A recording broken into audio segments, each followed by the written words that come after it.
Ние активно навремено ги следиме сите овие состојби.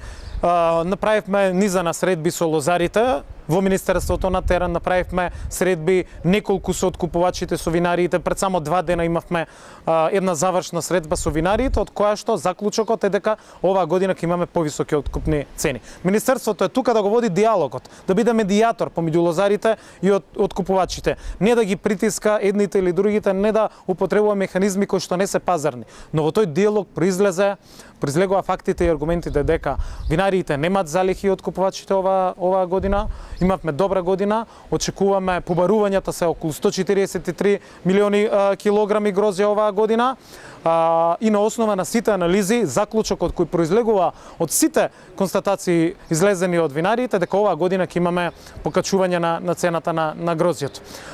Да резимирам за 2017 година, за која што обративме посебно внимание на целиот овој сектор, кој што е еден од клучните извозно ориентирани гранки во земјоделството. Имаме неколку добри параметри по кои што се водим. Ова е прва година во која што до законскиот рок од 30 април 100% од преземените обврски на откупувачите се исплатени.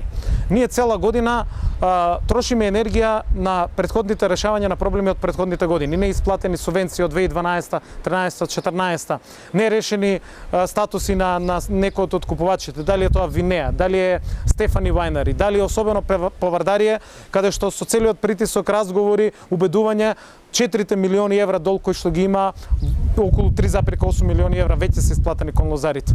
Но 2017 година во регистарот немаше откупувачи за кои што во претходниот период имаше проблеми. Не добија таков статус, не откупуваа. И 100% од преземените обврски кон лозарите се исплатени.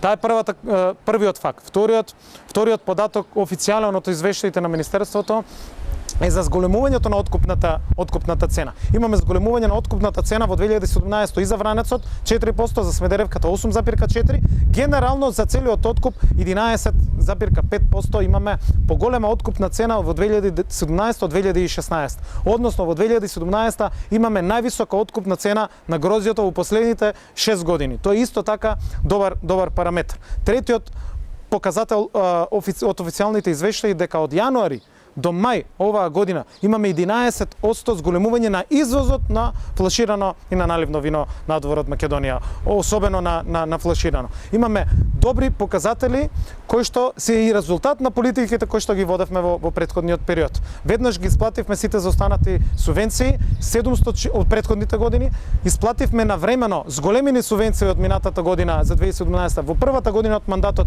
10% ги зголемивме субвенциите, имавме и лоша година и штети, исплаќавме и во делот на штетите 10% од вкупните штети, но и 10% зголемени субвенции кон лозарите.